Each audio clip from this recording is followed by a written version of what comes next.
Hi there, yogis. It's Kathy, and today we're going to be doing a yin yoga practice using a bolster or pillows from your bed, a block or some stackable books, a yoga belt or any belt from your closet.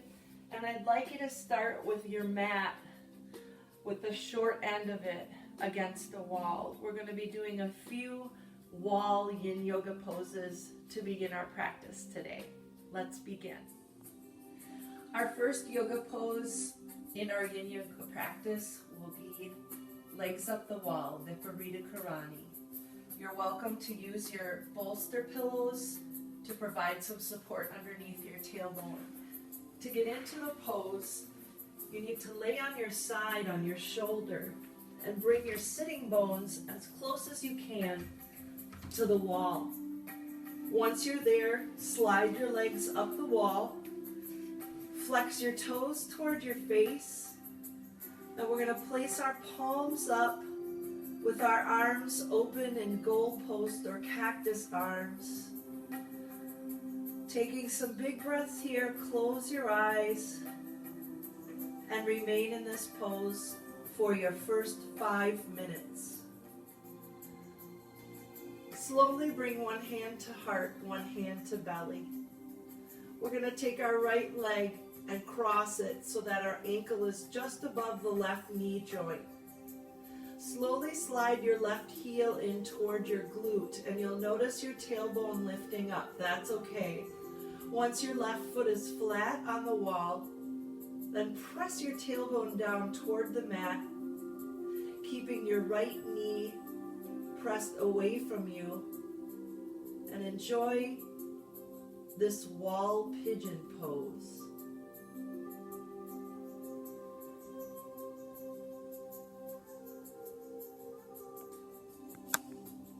Slowly slide your left heel up away from you and bring your right foot to meet your left. Point and flex your toes, maybe roll your ankles out. And we'll set up for side B, crossing your left ankle just above the right knee, sliding your right heel in toward your glute, naturally lifting your tail up away from the earth. Slowly bringing that tailbone down toward the mat and holding this pose for 5 minutes on each side. Slowly slide your right heel up. Bring your left foot to meet your right. From here, I'm simply going to place my palms up with my hands away from my hips, bringing our feet into a straddle at the wall, pressing the soles of the feet into the wall and just allowing the knees to splay out, opening up your inner thigh and groin area. Allow a big breath in as you draw your feet together, and we'll draw our knees into our chest as you rock yourself off to one side. Slowly press yourself up away from your mat and walk your hands out to the top of the mat. We're coming into tabletop position. We'll do a couple rounds of cat-cow here. Lower your belly, lift your crown and your tail. On your exhale, round through the spine, tucking chin into the chest. Big breath in and out. Come into a neutral spine, tuck your toes, lift your tailbone, and find downward facing dog. From here, we'll walk our feet up toward our hands and come into Malasana, Hindu squat. After spending 5 minutes in your Hindu squat, place your hands on the earth, straighten your legs, bringing your feet parallel, crown of the head to the floor, bending opposite knees for a moment, allowing blood flow up and down your legs. Make your way into downward facing dog, lowering your armpits and chest toward the mat. Coming down onto your knees, we'll set up for full saddle. Many of you with bolsters and blocks can utilize those tools to help you.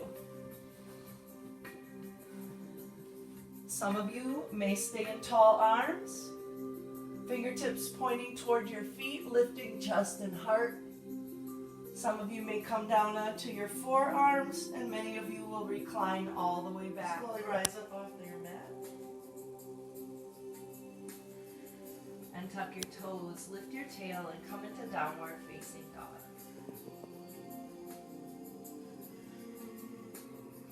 Pedal out your dog, bending opposite knees. And when you're ready, bring yourself onto your knees. We're going to set our bolster aside and press the sole of the right foot to the inner thigh of your left, flexing toes toward the face. Some of you may need a strap for this pose. You're welcome to wrap it around the sole of your foot. We're going to take a big breath in as we lift our rib cage and exhale as you fold forward. We'll do this pose for 3 minutes on this side and then 3 more minutes on the other side. Inhale as you rise up off the mat, and we'll bring ourselves into a tabletop position.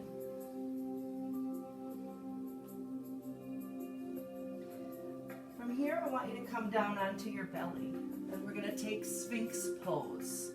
So separate your fingers so that you can see bits of your mat in between your fingers. Stack your elbows below your shoulders. Lift your chest and your chin. For those of you who want a little more intensity, widen the stance of your hands, and you can lift your chest up into seal pose. Even more intensity on your fingertips.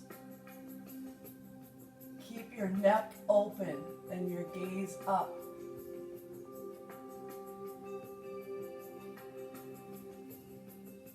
From here, I want you to come into tabletop. Draw your knees out to the width of the mat, big toes together till they touch. And if you have your bolster or your books out at the top of your mat, place the palm of your hand flat as you lower your armpits toward the earth and gently rest your forehead down onto the mat. Again, if your flexibility doesn't allow your forehead to come to the mat, you're welcome to utilize your block. But it's important to ground your third eye or your forehead to release tension and tightness in your body and calm your central nervous system. This is your final pose.